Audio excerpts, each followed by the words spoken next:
عاقبة للمتقين والصلاة والسلام على سيد الأنبياء والمرسلين وعلى آله وأصحابه أجمعين أما بعد فأعوذ بالله من الشيطان الرجيم بسم الله الرحمن الرحيم ألف لام ميم ذلك الكتاب لا ريب فيه هدى للمتقين الذين يؤمنون بالغيب ويقيمون الصلاة ومما رزقناهم ينفقون والذين يؤمنون بما أنزل إليك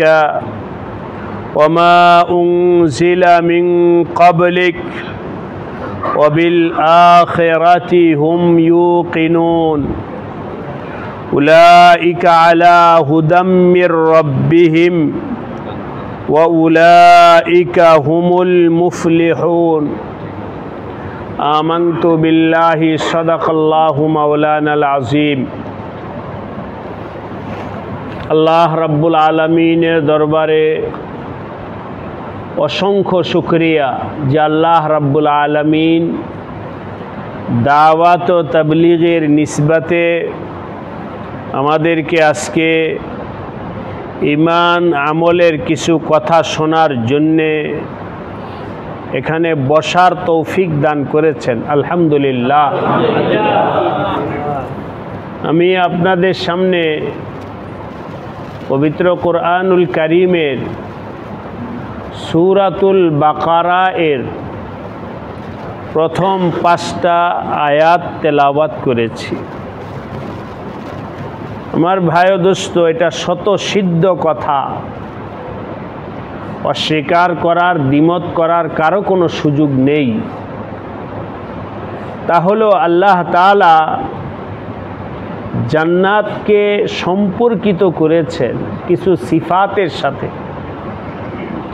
এই সিফাতগুলো যার মধ্যে পাওয়া যাবে আল্লাহ পাক তাকে জান্নাত দান করবেন। এই সিফাত যদি পাওয়া না যায় তাহলে জান্নাত দিবেন না। এগুলো কোরআনে কারীমের পরিষ্কার কথা। আল্লাহ তাআলা জান্নাতকে কোনো বংশের সাথে খাস করেন নাই যে অমুক বংশের সবাই জান্নাতি। এরকম ভাবে আল্লাহ পাক জান্নাতকে কোনো বংশের সাথে খাস করে দেন নাই, কোনো দেশের সাথে আল্লাহ খাস করেন নাই, কোনো পেশার সাথে খাস করেন নাই, কোনো শ্রেণীর সাথে আল্লাহ পাক খাস করেন নাই। জান্নাত যদি বংশের সাথে হতো তাহলে সাইয়্যিদনা হযরত নূহ আলাইহিস সালাম নবী ছিলেন, এর থেকে আর বড় মর্যাদা কি হতে পারে।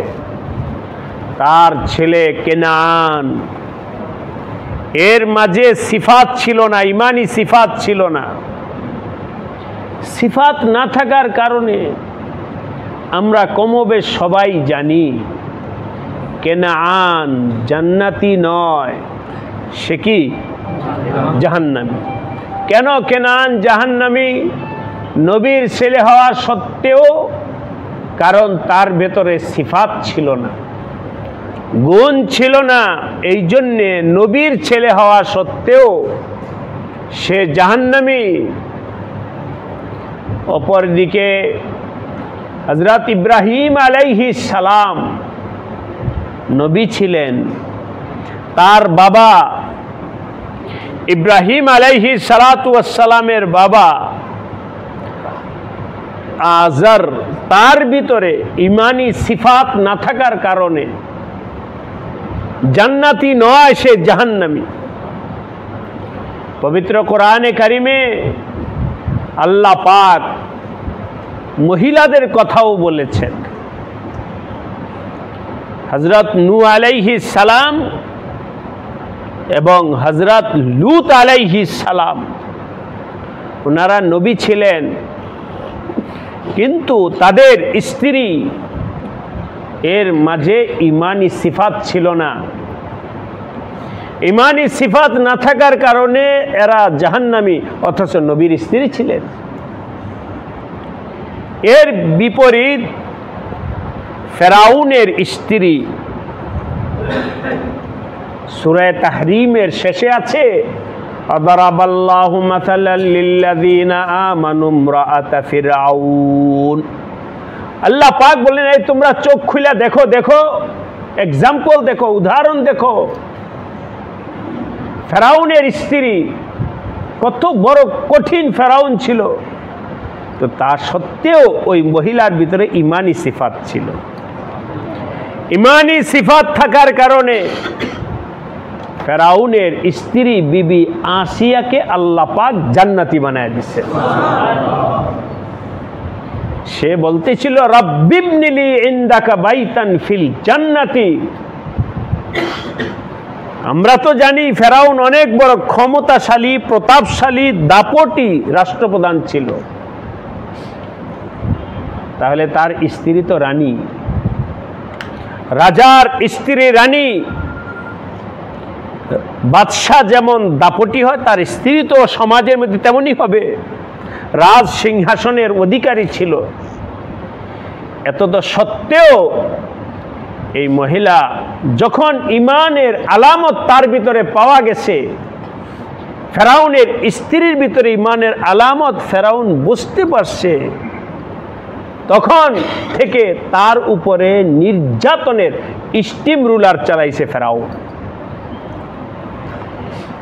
অন্য আয়াতে আল্লাহ পাক বলেছেন, ফেরাউন তার ঈমান আনার কারণে তার স্ত্রীর হাতে এবং পায়ে লোহার বড় গজাল পেরাক গিরে রেখেছে।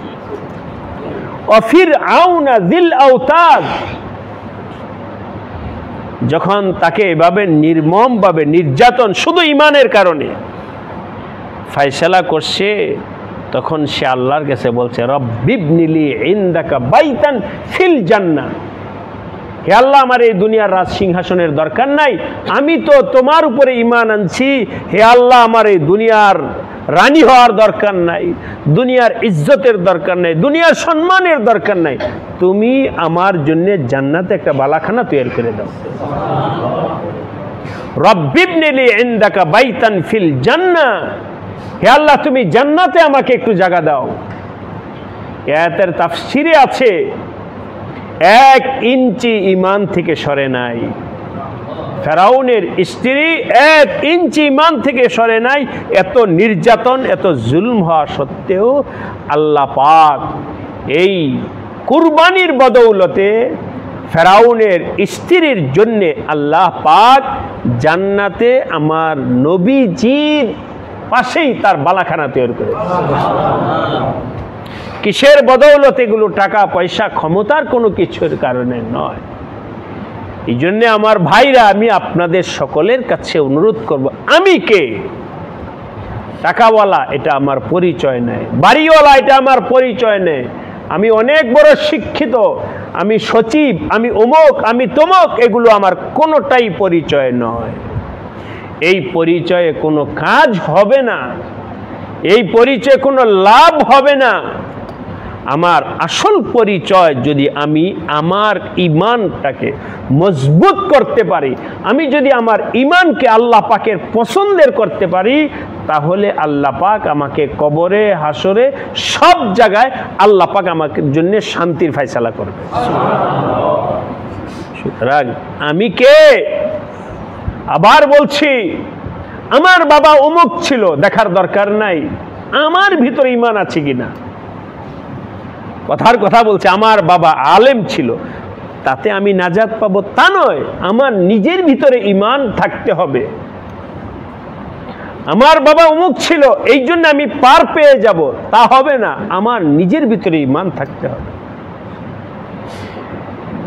না, আল্লাহ পাক ইন্নাল্লাহ লা ইয়ানজুরু ইলা আমওয়ালিকুম ওয়ালা ইলা সুওয়ারিকুম, হাদিসে আসছে, নবী আলাইহিস সালাম বলেন, আল্লাহ পাক কারো চেহারা দেখবেন না। ইন্নাল্লাহা লা ইয়ানজুরু ইলা আমওয়ালিকুম, তোমাদের ধন সম্পদের দিকে আল্লাহ পাক তাকাবেন না। কে কত টাকার মালিক এটা আল্লাহর দরকারই নেই, তো আল্লাহর কাছে কোনো দামই নাই দুনিয়ার। হাদিসে আসছে লাউ কানাতিদ দুনিয়া ইনদাল্লাহি জানাহা বাউদাতিন, দুনিয়া যদি আল্লাহ পাকের কাছে জানাহা বাউদাতিন একটা মাছির পরের সমানও দাম হতো, মা সাকাল্লাহু কাফিরান শুরবাতান আও কামা ক্বালা আলাইহি সালাতু ওয়াসসালাম, আল্লাহ পাক দুনিয়াতে কোনো কাফিরকে এক ঢোক পানি দিতেন না। সুতরাং দুনিয়ার টাকা পয়সা এগুলো আমার নাজাত বয়ে আনবে না। আসল সম্পদ হলো আমার ঈমান যদি বিশুদ্ধ থাকে। আমরা একটু আয়াতটা শুনি, আল্লাহ পাক কি বলেছেন? আলিফ লাম মিম, এ সম্পর্কে আমি এখন আলোচনা গেলাম না। যালিকাল কিতাব, কোরআন ধরো, কোরআন ধরো, এটা এমন কিতাব লা রাইবা ফি, এই কিতাবের মধ্যে কোনো ধরনের সন্দেহ নেই। সারা দুনিয়াতে একমাত্র কিতাব কোরআন কারীম, এর মধ্যে কোনো ধরনের সন্দেহ নেই। হুদান লিল মুত্তাকিন, যারা মুত্তাকি হতে চায়, আরো সহজে বলি যারা জান্নাতি হতে চায়, তাদের জন্য এই কিতাব হলো দিক নির্দেশিকা। এই কিতাব পথ দেখাবে, কোন পথে চললে তুমি জান্নাতে যাইতে পারবা। এই কিতাব হলো হাদি, রাহবর, পথ প্রদর্শক। কোরআনের হেদায়েত ছাড়া, কোরআনের পথ নির্দেশিকা ছাড়া কেউ জান্নাতে যেতে পারবে না। মুত্তাকি কারা, আমি তাফসীর ব্যাখ্যায় গেলাম না, শুধু সিফাতগুলো বলতে চাই। আল্লাযীনা ইউমিনুনা বিল গায়ব, এক নাম্বার হলো যারা ঈমান আনবে গায়েবের উপরে। কথার কথা, আল্লাহকে দেখি নাই, গায়েব মানে না দেখা, আল্লাহকে দেখি নাই, তারপরও আমার ঈমান আছে। জান্নাত দেখি নাই, তারপরও জান্নাতের প্রতি আমার ঈমান আছে, কারণ আমার কোরআন বলেছে। জাহান্নাম আমি দেখি নাই, তারপরও আমার জাহান্নামের ব্যাপারে আমার ঈমান আছে। ফেরেশতা দেখি নাই, তারপরও আমার ঈমান আছে। এভাবে গায়েবের উপরে যারা বিশ্বাস করবে, ঈমান আনবে। আল্লাযীনা ইউমিনুনা বিল গায়ব, এক। দুই নম্বর হলো ওয়ায়ুকিমুনাস সালাতা, যারা নামাজ পড়ে, নামাজ পড়ে, ঈমান এবং আমল চলে আসলো।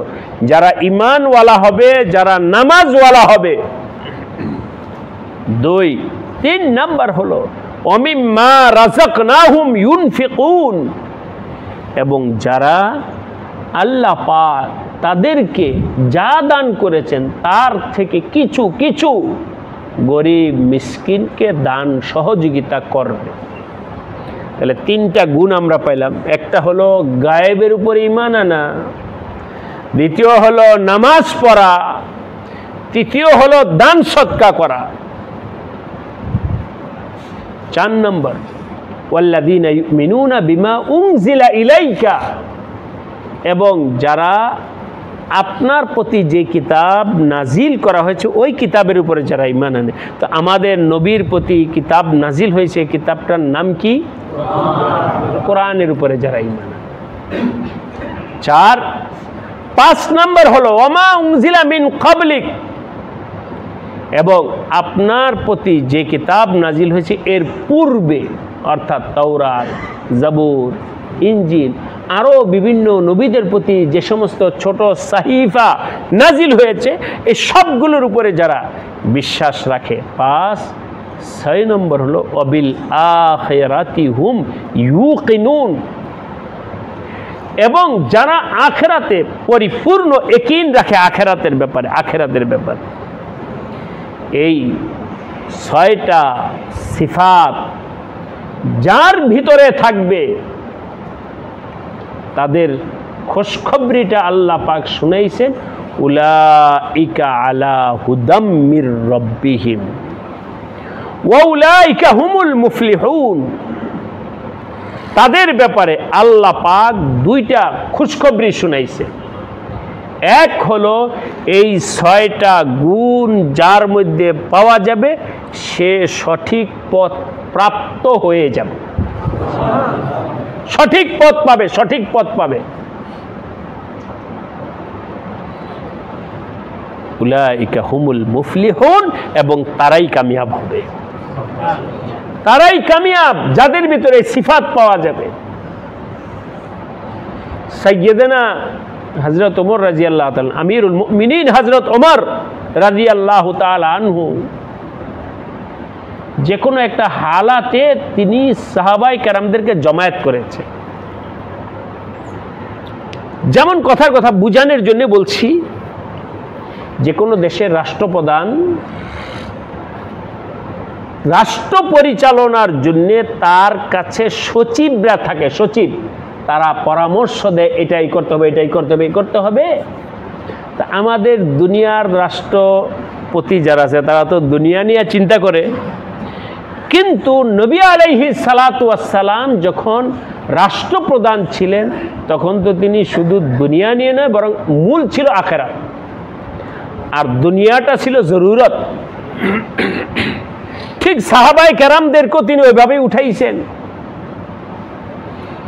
আমিরুল মুমিনিন হযরত ওমর রাদিয়াল্লাহু তাআলা আনহুর খেলাফতের জামানায় রাষ্ট্র পরিচালনার জন্য সাহাবায়ে কেরামের মধ্যে যারা বেশি দিন বুঝনেওয়ালা, যাদের কাছে কোরআন আছে, যাদের কাছে হাদিস আছে, এদেরকে আমরা বলতে পারি আর কি, বুঝানোর জন্য আমি শব্দটা বলছি, সচিব, যারা দ্বীনি লাইনে সচিব, এদেরকে দারুল খেলাফতে কাছে রাখতেন। কখন কোন মাসলা আইসা পড়ে, কখন কি হালাত আইসা পড়ে, আপনাদের থেকে পরামর্শ নিতে হবে। সব যে আমার জানা আছে তা তো নয়। আমি এই উম্মতকে, নবী আলাইহিস সালামের উম্মতদেরকে সঠিক পথে চালানোর জন্যে আমার সাপোর্ট লাগবে, সাপোর্ট লাগবে।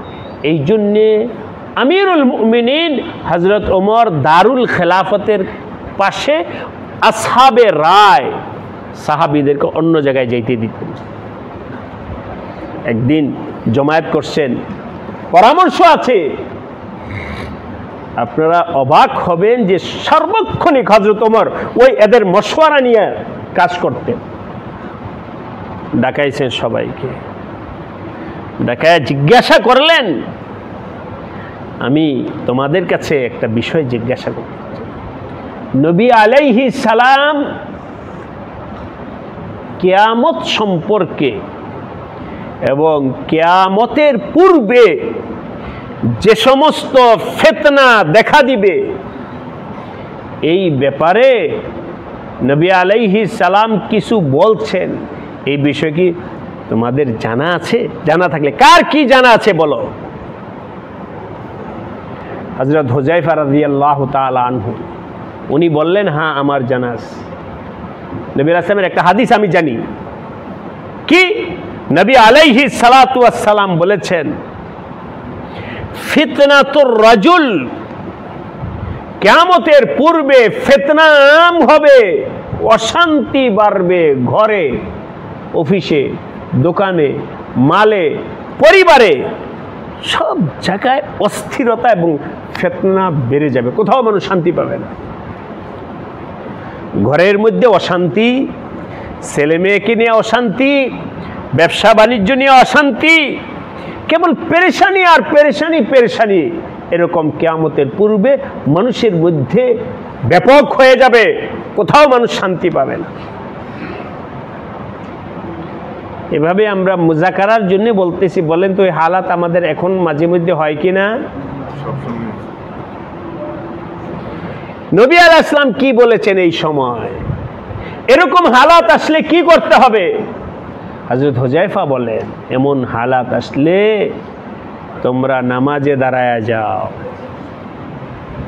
নামাজে দাঁড়াও, নামাজে দাঁড়াও, আমলে দাঁড়াও। আল্লাহ পাক আমলের বরকতে তোমাদের পেরেশানিকে দূর করে দিবেন। আজকে উম্মত কোন হালাত আসলে মোকাবেলা করার জন্য দাঁড়া যায়, বলে আমরা এটা প্রতিহত করব।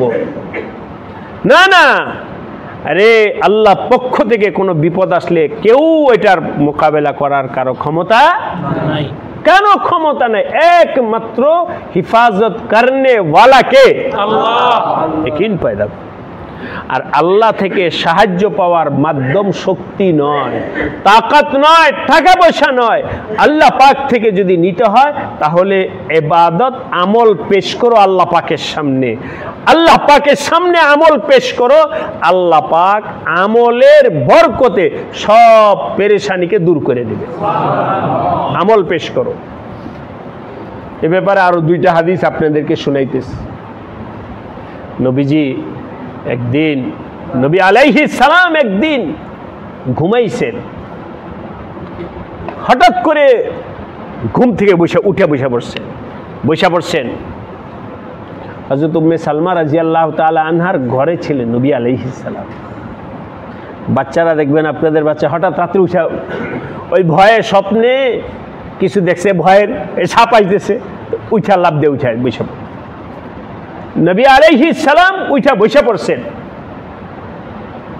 উম্মে সালমা রাদিয়াল্লাহু তাআলা হঠাৎ, ইয়া রাসূলুল্লাহ কি হয়েছে গিয়ে ধরছেন, শরীর কাঁপতেছে, কি হয়েছে? নবী আলাইহিস সালাম বললেন, অনেক কঠিন স্বপ্ন দেখেছি, অনেক ভয়ের একটা স্বপ্ন আমি আজকে দেখেছি। সেই স্বপ্ন হলো আমার উম্মতের উপরে বিভিন্ন ফিতনা, ফাসাদ, আযাব নাজিল হইতেছে উম্মতের উপরে। এই জন্যে আমি ভয়ে জাগ্রত হয়ে গেছি। শোনো, যাও তুমি, আপনারা জানেন নবী আলাইহিস সালাতু ওয়াস সালামের একাধিক স্ত্রী ছিলেন। নবীজি বললেন, যাও প্রত্যেক রোমে রোমে হুজুরা থেকে সবাইকে জাগায়া দাও, ওই সময় গভীর রাত, সবাইকে জাগ্রত করো আর বলে দাও তারা যেন নামাজে দাঁড়ায়া যায়। আমি এই উম্মতের উপরে যে বিপদ, ফিতনা, আযাব অবতীর্ণ হতে দেখছি, এটার জন্যে প্রত্যেক আজওয়াজে মুতাহারাতকে জাগায়া দাও, তারা যেন নামাজে দাঁড়ায়া যায়। নামাজে দাঁড়ায় গেলে ওই বরকতে আল্লাহ পাক উম্মতকে ফিতনা থেকে হেফাজত করবেন। এই জন্য ভাই দোস্ত, ঈমান আর আমল ছাড়া আমাদের নাজাতের কোনো উপায় নাই। পবিত্র কোরআনে কারিমে আল্লাহ পাক বলেছেন, সাইয়্যিদনা হযরত ইউনুস আলাইহিস সালাম, ওনাকে আল্লাহ পাক জানাইছেন যে তোমার কওমের উপরে আযাব আসবে, আযাব।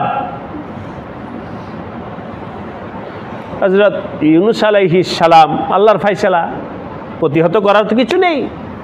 হযরত ইউনুস আলাইহিস সালাম ওই এলাকা ছেড়ে চলে গেছে, কারণ আল্লাহ পাক বলছেন আযাব আসতেছে। এবং তার যাওয়াটা ঠিকই ছিল, আমি ওই আলোচনায় যাব না। যখন ইউনুস আলাইহিস সালাম এদেরকে জানাইছে তোমাদের উপর আযাব আসতেছে, তখন তো তারা ব্যঙ্গ বিদ্রুপ করা শুরু করছে, কই আসে আযাব, এই সেই, আল্লাহ হেফাজত করো। উনি চলে গেছে, কিন্তু ঠিকই যখন আল্লাহ পাকের ফয়সালা মোতাবিক আযাব চলে আসে, এই যে দেখা যাইতেছে একেবারে অন্ধকার ছেয়ে আসছে, তাদের উপরে পড়বে। এই আযাব দেখার পর ওরা ভাবলো, ইউনুস তো আমাদেরকে আগেই সতর্ক করেছে, আমরা তো মানি নাই, বিশ্বাস করি নাই, এখন তো আযাব আইসেই পড়ছে, এখন পাবো কোথায়? দৌড়ে দেখো হযরত ইউনুস আলাইহিস সালাম কোথায় আছে, তার কাছে গিয়ে মাপ চাও, ওনাকে নিয়ে দোয়া করি আল্লাহ পাক যেন আমাদেরকে হেফাজত করুক। কিন্তু কোনোভাবেই তো ইউনুস আলাইহিস সালামকে তারা পাচ্ছে না, উনি তো আল্লাহর ইশারায় চলেই গেছেন এখান থেকে।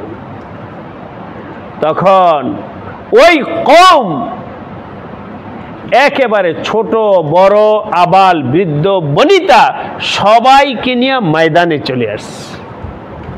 আয়েশা আল্লাহর কাছে কান্না কাটা মাপ চাওয়া শুরু করেছে, আল্লাহ আমাদের ভুলের কারণে আজকে আযাব আসছে, তুমি আমাদেরকে এর থেকে মুক্তি দান করো। সবাই মিলা যখন কান্না কাটা শুরু করছে, তো আল্লাহ পাক ওই আযাবকে উঠায় নিছে। এখন যদি আমি আপনাদেরকে জিজ্ঞাসা করি আযাবটা কিভাবে উঠে গেল, অবশ্যই বলতে হবে আমলের বরকতে আল্লাহ উঠাইছে। এই জন্য আমার ভাইরা, আমি আপনাদের কাছে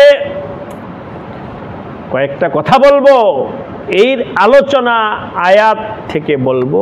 এক নাম্বার, আমরা প্রত্যেকে নিজের ঈমান মজবুত করার জন্য আপ্রাণ চেষ্টা করব। আল্লাহ আমাদের সবাইকে তৌফিক দান করেন। ঈমান মজবুত করার তরিকা কি এটা আমি সংক্ষেপে বলবো। স্কুলে ধরেন কথার কথা পরীক্ষা হয়, মেট্রিক পরীক্ষা। আপনারা এখানে পরীক্ষা দিয়ে পাশ করছেন, কথা কথা। আপনাদের মেট্রিক পরীক্ষাটা কয়বার দিতে হয়েছে? একবার দিয়ে পাশ করে ফেলছেন। একবার দিয়ে ফাইনাল একবার পরীক্ষা দিয়ে দিছে, শেষ।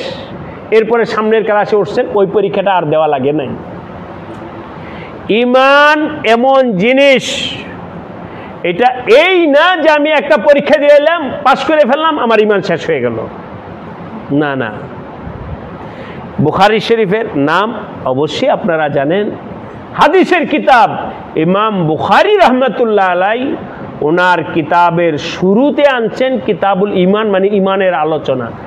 আবার কিতাবটা শেষও করছেন কিতাবুল ঈমান, ঈমানের আলোচনার দ্বারা। মুহাদ্দিসিনে কেরাম বলেছেন, কি বুঝাইতে চাইছেন উনি? এই কথাটা বুঝাইতে চাইছেন যে ঈমান এর শুরু হলো আমি যেদিন কালিমা পড়লাম ওদিন থেকে শুরু, আর একেবারে কবরে যাওয়ার আগ পর্যন্ত আমার এই ঈমানি হালাতের উপরে থাকতে হবে। ঠিক কিনা বলেন? আজকে আমরা মাগরিব পড়েছি, আলহামদুলিল্লাহ, কথার কথা বললাম। মাগরিব যখন পড়ে ফেলছি, আজকে কি আবার মাগরিব আছে? আজকে নাই, আবার আগামীকাল আসবে। আজকে আর মাগরিব নাই, কেন? আমি আমল করেছি, হয়ে গেছে। আবার আল্লাহর ফজলে এশার নামাজ যখন আমি পড়ব, তো এশার নামাজটা হয়ে যাব, আমার আর পড়া লাগবে না। কিন্তু আমি কালিমা একবার পড়ে ফেললাম, লা ইলাহা ইল্লাল্লাহু মুহাম্মাদুর রাসূলুল্লাহ, এটা কি শেষ হয়ে গেছে? শেষ না।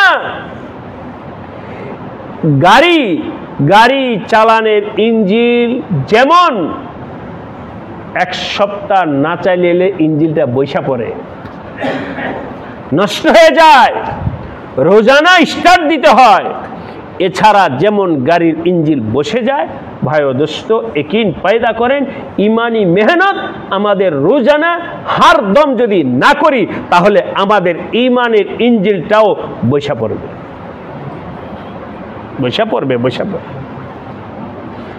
কেউ যেন এই কথা মনে না করি আমি তো কালিমা পড়ছি, আর কি করব। গলত কথা, ভুল কথা।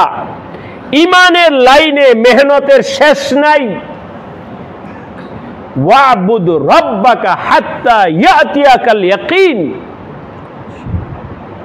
আমাদের মাদ্রাসার লাইনে বাস্তব কথা এটি আমরা বলি ছাত্রদেরকে, যাদেরকে বলি, দাওরায়ে হাদিস পড়লে আলেম হওয়া শেষ হয়ে যায় নাই, বরং পড়া কোরআন হাদিস শিখার জন্য যে যোগ্যতা দরকার, কথার কথা আপনারা স্কুল কলেজে পড়েছেন, নামতা অঙ্ক করার জন্য কি লাগে? নামতার প্রয়োজন হয়। নামতা পড়া মানে অঙ্ক করার জন্য একটা প্রস্তুতি হলো। নামতা মুখস্থ করে যাতে করে গুণন এবং ভাগ করতে পারে, ওইটা ভিন্ন জিনিস। ঠিক দাওরা হাদিস পড়লাম মানে এখন কোরআন হাদিস পড়ার একটা যোগ্যতা হয়েছে। ঠিক আপনাদেরকেও বলবো, দাওয়াত ও তাবলীগের লাইনে আমি 3 চিল্লা লাগাইলাম, এর অর্থ হলো ইমানের লাইনে মেহনত করার একটা যোগ্যতা হাসিল হয়েছে। এখন কি আমার সামনে করতে হবে না বৈশা থাকতে হবে? করতে হবে। কোন পর্যন্ত? হাত্তা ইয়াতিয়াকাল ইয়াকিন, মৃত্যু আসার আগ পর্যন্ত আমার এই মেহনতের সাথে জড়িত থাকতে হবে, তখন আমার ঈমানটা দায়মি হয়ে যাবে। আল্লাহ পাক আমাদের সবাইকে তৌফিক দান করেন। কেউই কখনোই ঈমানের ক্ষেত্রে যেন এটা মনে না করি যে আমার তো যথেষ্ট, আমি শিখে ফেলছি, আমার হয়ে গেছে, শিখে ফেলছি, এই কথা কেউ মনে করব না। সর্বক্ষণিকভাবে ঈমানি মেহনত আমার অব্যাহত রাখার চেষ্টা করতে হবে। আল্লাহ পাক আমাদের সবাইকে এই সহি বুঝ দান করেন। দ্বিতীয় হলো আরেকটা কথা আপনাদেরকে বলবো, তা হলো কখনোই দিন সম্পর্কে এই কথা যেন আমাদের দিলের মধ্যে না আসে যে আমি জানি। আমি যথেষ্ট জানি, আমি যথেষ্ট জানি, এই কথাটাও যেন আমাদের দিলের মধ্যে না আসে, এই কথাও যেন আমাদের দিলের মধ্যে না আসে, বরং নিজেকে সর্বক্ষণ সবসময় মুহতাজ মনে করব, সবসময় মুখাপেক্ষী মনে করব যে না আমি তো কিছুই জানি না, আমার আরো জানার জন্য চেষ্টা করতে হবে। কুরআনে কারিমে আল্লাহ পাক বলেন ফাসআলু আহলা যিকরি ইন কুনতুম লা তা'লামুন, আহলে জিকিরের সাথে তোমরা সম্পর্ক রাখো, আহলে ইলমের সাথে তোমরা সম্পর্ক রাখো, ইলম ওয়ালার সাথে তোমাদের যেন সব সময় যোগ বিয়োগ থাকে, সম্পর্ক থাকে তোমাদের। আপনারা, আমি আশা করি যে আপনারা জানবেন, বিষয়টা জেনে থাকবেন। কোরআনে কারিমের একটা সূরা আছে অনেক লম্বা, সূরাতুল কাহাফ। এটার মধ্যে আল্লাহ পাক কয়েকটা বিষয়ের মৌলিক আলোচনা করেছেন, তার মধ্যে একটা আলোচনা সার কথা বলছি আমি।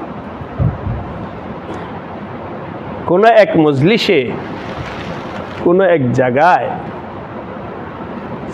সাইয়্যিদনা হযরত মূসা আলাইহিস সালাম উনি ঈমানি কথা বলতেছিলেন।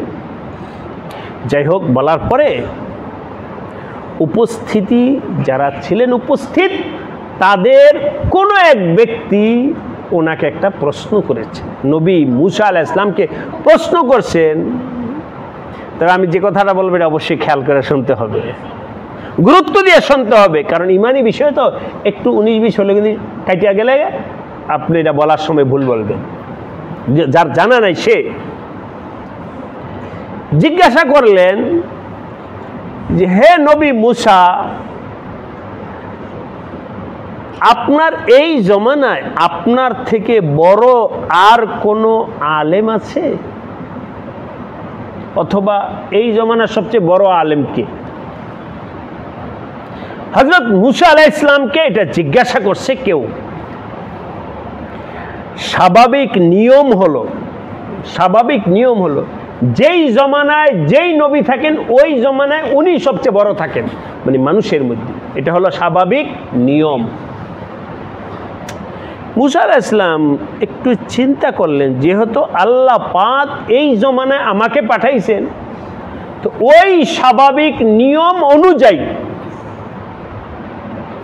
আমিই তো বড় আলেম। এটা মূসা আলাইহিস সালাম সেই স্বাভাবিক নিয়ম অনুযায়ী উনি বলেছেন এই জমানায় আমি সবচেয়ে বড় আলেম। নিয়ম হিসাবে ওনার কথাটা ঠিক ছিল, কারণ নবীর কথা কখনো বেঠিক হয় না। কিন্তু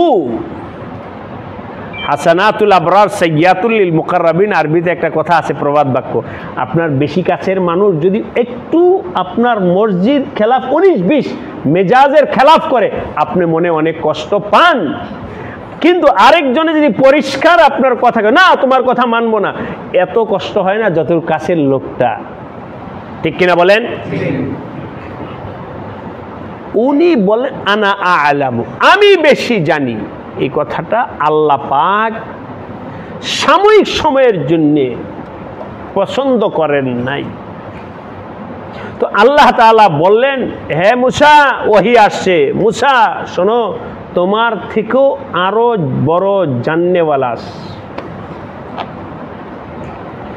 মূসা আলাইহিস সালাম, আচ্ছা আপনাদের সাথে একটু মুজাকারা কইরা যাই, মূসা আলাইহিস সালাম কি বাহাদুরির জন্য বলেছিলেন? নিজের বরত্ব প্রকাশ করার জন্য বলছিলেন? বলেন নাই। এর প্রমাণটা আমি আপনাদেরকে দেখাইতেছি। যখন আল্লাহ পাক বললেন যে তোমার থেকেও বড় জাননেওয়ালা আছে, মূসা আলাইহিস সালাম বলে, আল্লাহ আপনি তার ঠিকানা দেন, আমি এক্ষুনি তার কাছে যাব। যদি মূসা আলাইহিস সালাম ফখর, বাহাদুরি, দাম্ভিকতার জন্য হতো, তাহলে তিনি ফাওরান ওই জাননেওয়ালার পিছনে সফর করতেন না। ঠিক কিনা বলেন? উনি আল্লাহ পাকের কাছে বললেন, আল্লাহ আপনি তার ঠিকানা দেন, আমি যাব। আচ্ছা, এই আল্লাহর কুদরত শুরু হয়ে গেল। তুমি বের হও, বের হও, ঘর থেকে বের হও। হযরত মূসা আলাইহিস সালাম আল্লাহ পাক কিছু আলামত বলে দিলেন, এইভাবে যদি তুমি যাও তাহলে তারকে গিয়া পেয়ে যাবে। বুখারী শরীফ অনেক লম্বা হাদিসটা আছে, আর কোরআনে কারীমের তো সূরা কাহাফের মধ্যে আছেই। মুসা আলাইহিস সালাম উনি একজন সফর সঙ্গীকে নিয়ে রওনা হলেন, চলো যাই, ওই জান্নেওয়ালার কাছে আমার যাইতে হবে, গিয়ে ওখান থেকে আমার শিখতে হবে। দেখেন, নবী হয়ে যাইতেছে শিখার জন্যে। ভাই দোস্ত, আমি আপনি কে? একটু নিজেকে প্রশ্ন করে, আমি কে? এমন হয়ে গেলাম যে আমার আর কারোর কাছে যাওয়ার দরকার নাই, আমার আর কারো থেকে শিখার দরকার নেই, আমি সব জানি। নবী বের হয়েছেন, যাইতেছেন শিখতে। দেখো, আল্লাহ পাক কিছু আলামত দিয়ে দিয়েছেন যে তুমি ব্যাগের মধ্যে খানা নিয়ে বের হয়েছে, মাছ ফ্রাই করে, চলতেছে চলতেছে চলতে চলতে ক্লান্ত হয়ে গেছেন মুসা আলাইহিস সালাম। তো একটু বিশ্রাম করার জন্য শুয়েছেন। আর ওই ওনার খাদেম হযরত ইউশা ইবনে নুন তাকে বলে রেখেছিলেন। যাই হোক, বিশ্রাম থেকে ওঠার পর বলছে নাস্তা দাও, খাওয়ার জন্য ব্যাগের মধ্যে তো খানা আছেই, খানা বের করো। তো উনি বলতেছিলেন, হুজুর খানা দিব কিভাবে, যে মাছ ফ্রাই করা ছিল, আপনি ঘুমানোর পরে ওই মাছটা জিন্দা হয়ে চলে গেছে। কোথায় চলে গেছে? বলে আমি পিছনের রাস্তা দিয়ে ওইটা চলে গেছে। আরে ওইটাই তো আমাদের রাহাবর ছিল। চলো আবার হযরত মুসা আলাইহিস সালাম ওইখান থেকে আবার ফিরে আসছে। আয়েশা দেখছেন যে মাছটা কোন কোন জায়গা দিয়ে যাইতেছে, ওই জায়গা দিয়ে সুরঙ্গ পথ হয়ে রয়েছে। আমি সংক্ষেপে বললাম ঘটনাটা। ওই সুরঙ্গ পথে তারা রওনা করছে। আমাদের তো এখন তো নদীর মাঝখান দিয়ে না সুরঙ্গ রাস্তা হয়, ওই সময়ের মানুষ এগুলো অস্বীকার করতো। কিন্তু আল্লাহ, মানুষ যখন তোমরা বানাইতে পারতো, শুধু আল্লাহ কেন বানাইতে পারবেন না? মুসা আলাইহিস সালাম গেছেন, গিয়া দেখেন ওই সাগরের মাঝখানে একজন আল্লাহর বান্দা বসা। আল্লাহ দেখালেন যে উনি ওনার কাছে। যাই হোক, ওনার নাম ছিল হযরত খিজির আলাইহিস সালাম। আমি আর আলোচনা আগে বাড়াইলাম না, কারণ কোরআনে কারিমে আছে বিস্তারিত। এটা আপনাদেরকে বলতে চাই, আপনি বলেন আমি বলি, আমাদের জানা কি শেষ?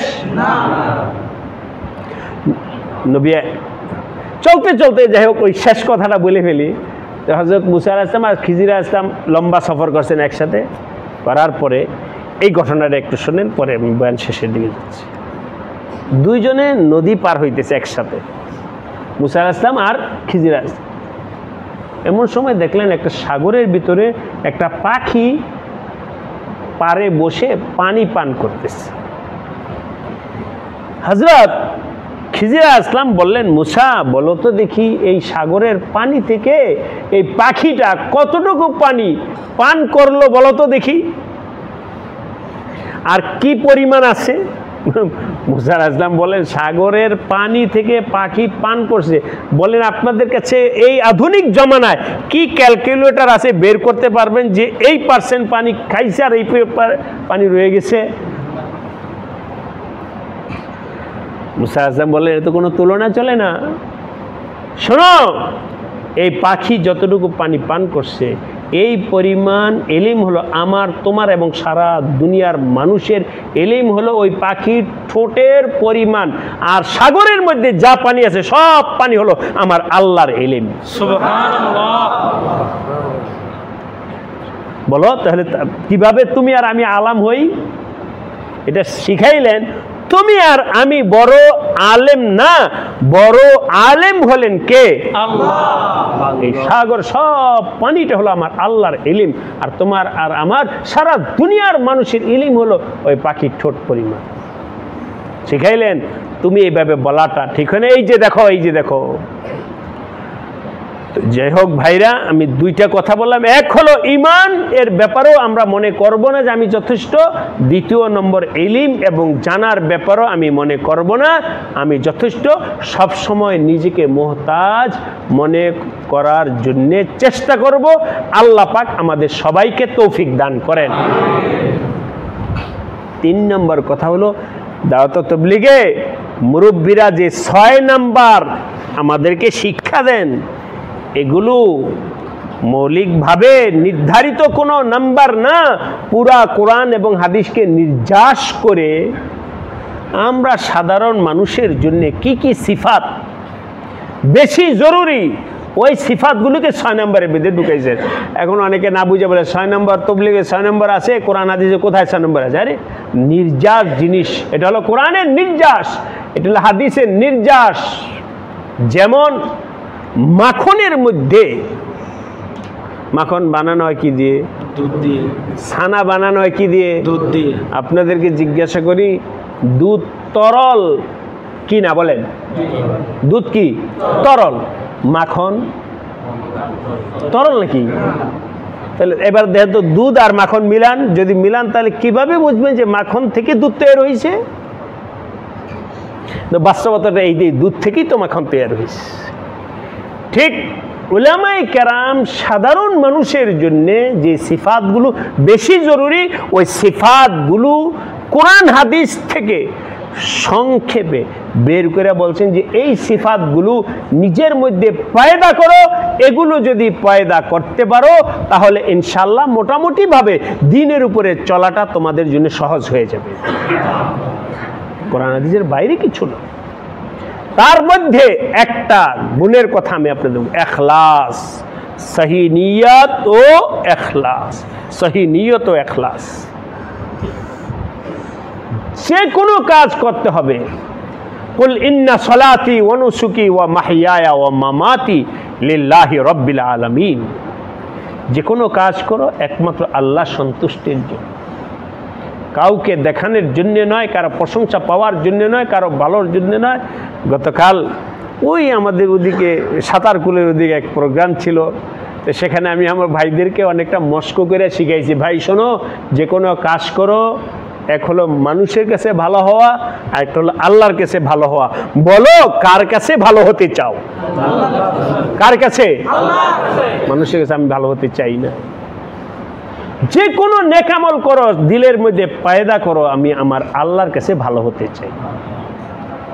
দুনিয়ার মানুষ আমাকে গালি দিল না বকা দিল, ভালো বলল না মন্দ বলল, বিলকুল দুনিয়ার মানুষকে সরায়া দাও, আমার আল্লাহকে সামনে রাখো। নামাজের ক্ষেত্রে, আমলের ক্ষেত্রে, তেলাওয়াতের ক্ষেত্রে, জিকিরের ক্ষেত্রে, হার ক্ষেত্রে, বলার ক্ষেত্রে, চলার ক্ষেত্রে সব সময় যেন আমার সামনে থাকেন কে? আল্লাহর কাছে আমি ভালো হতে চাই, দুনিয়ার মানুষের কাছে আমরা ভালো হতে। শয়তান কি বলে? আপনার বললে কি মনে কষ্ট পাবেন? আপনাদেরকে তো বলছি না, আমি তো আলোচনার সার্বিক। যে ঠিক আছে আল্লাহর কাছেই ভালো হতে চাই, তারপরেও বলে নাউজুবিল্লাহ, তারপরে আবার কি? তারপরেও কি? তারপরেও হুজুর দুনিয়া তো ঈমান মজবুত হয় নাই, ঈমান মজবুত হয় নাই, তারপরেও আবার দুনিয়া কি? তাহলে আমার এখানে তাওহীদের কি রইল? তাহলে আমি একমাত্র ইখলাস মানে হলো আল খুলু আনিল গায়র, অন্যকে বের করো। এখন আমি যদি বলি আল্লাহ, ঠিক আছে হুজুর, তারপরেও তাহলে অন্য আছে, তাহলে ইখলাস কিভাবে হলো? কথার মধ্যে কিন্তু বৈপরীত্য আছে। মুখে বলতেছি হুজুর ইখলাসের সাথেই আমি এটা করেছি, তারপরেও। আরে তারপরে বললে তো ইখলাস থাকে না।